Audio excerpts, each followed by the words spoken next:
In this video, I'm going to show a new addition that was made to the scorekeeping program. Now, this custom database I created was done in the last video 5. So when you click on this database, what I did was I went over to this edit field, and this is new, this column, FLD, which stands for fielding. And what I did was I just put in some numbers. They don't pertain to any game because I'm not familiar with all the games. Now you're allowed to put up to 4 alphanumeric characters into this field. And what happens when you put in the field ratings and you select 2 teams, it will display those ratings on the field. So it shows the player's name and in parentheses whatever you put in this column. Now, if you feel this is too much clutter, you could turn this feature off, click off, and the ratings are still there, except they just aren't displayed.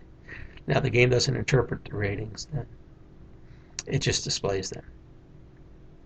So that was the new addition. There's one other thing I wanted to go over.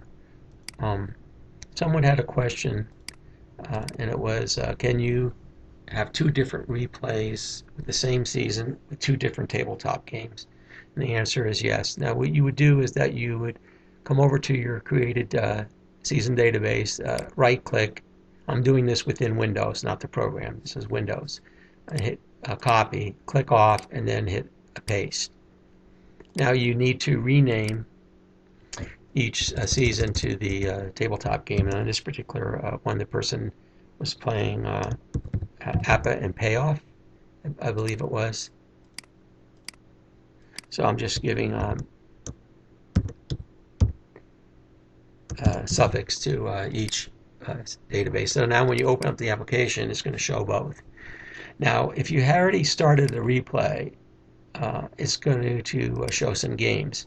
Now, it's also going to show those same games on the copied database. So what you need to do is come over here and click on Remove All Games. So now you have a clean database for the second one. So the first one, APA, games played, and if you come over to Payoff, it shows no games because they were all removed. Now also too, when you save games, it's going to go into the same folder. But again, within Windows, you can create separate folders and save those games to the separate folders. So I'm just going to, for instance, Payoff, I'm just going to randomly pick 2 teams. And then I'm going to come over to issue a save as, and it's going to go over to the games folder. But what we can do is that we can create a new folder. This is all within Windows. I'm right-clicking, folder, games, Payoff. And so just open up that folder, click Save, and now you have that game saved in a separate folder. So that concludes this video.